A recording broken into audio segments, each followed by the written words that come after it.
नमस्कार मित्रांनो, माझ्या नवीन व्हिडिओमध्ये तुमचं सगळ्यांचं मनापासून खूप खूप स्वागत। मित्रांनो, कोकण आणि पावसाचं खूप जवळचं नातं आहे, जो इथल्या निसर्गाला आणि जीवनशैलीला पूर्णपणे बदलून टाकतो।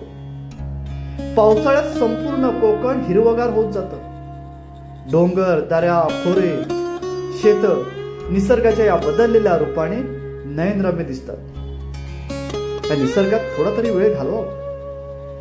मित्रांनो, नदीच्या बाजूने जात असताना मला पक्ष्यांचे आवाज, पक्षी पाहायला मिळाले। खूप दिवसांनी मला किंगफिशर सुद्धा पाहायला मिळाला। थोडं जर शांत राहिलो तर पक्ष्यांचे वेगवेगळे आवाज कानी पडतात। वाहणाऱ्या नदीचा आवाज मन अगदी ना प्रसन्न होतं। थोडा वेळ का होईना पण मनाला शांतता मिळते।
मित्रांनो, बहुतेक नद्यांच्या पाण्याचा मुख्य स्रोत हा पाऊस असतो। जेव्हा पाऊस पडतो तेव्हा हेच पाणी छोटे मोठे ओढे नाले तयार करत हे ओढे नाले एकत्र येऊन नद्यांना मिळतात। नद्यांना पाण्याची पातळी वाढते। अनेक नद्या दुथडी भरून वाहू लागतात। पावसाच्या जोरदार प्रवाहामुळे नदीच्या पात्रातील कचरा, गाळ स्वच्छ होतो, ज्यामुळे नदीचा प्रवाह अधिक मोकळा होतो।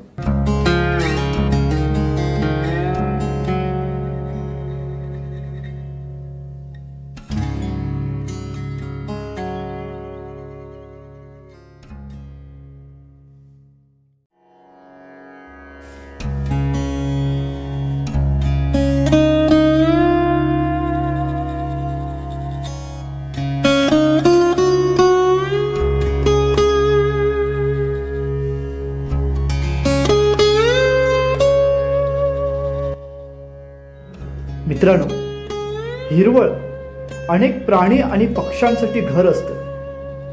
विविध प्रकारच्या वनस्पतीमध्ये अनेक जीवजंतू आणि प्राणी राहतात।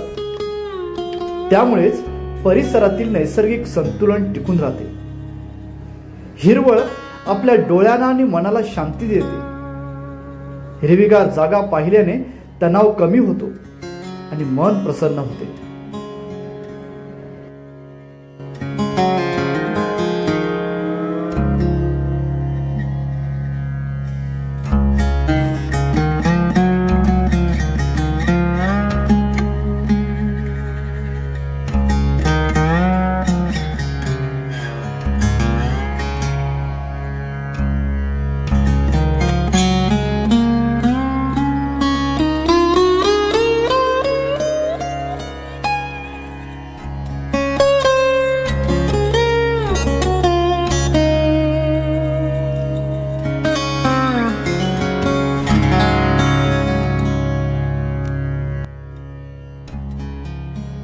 मित्रांनो, पेरणी झाली असल्याने भाताची रोपं अगदी आनंदाने वाऱ्यावर डोळत होती।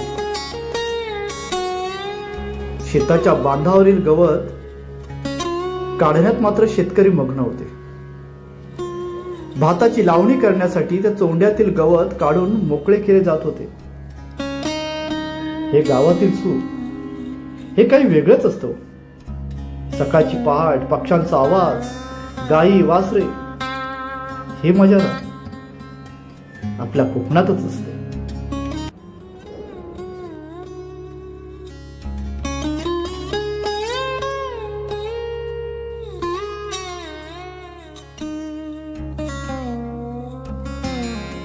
मित्रांनो, असेच नवीन नवीन व्हिडिओ बघण्यासाठी माझ्या चॅनलला सबस्क्राईब करा, लाईक करा, शेअर करा आणि बेल बटन दाबायला मात्र विसरू नका.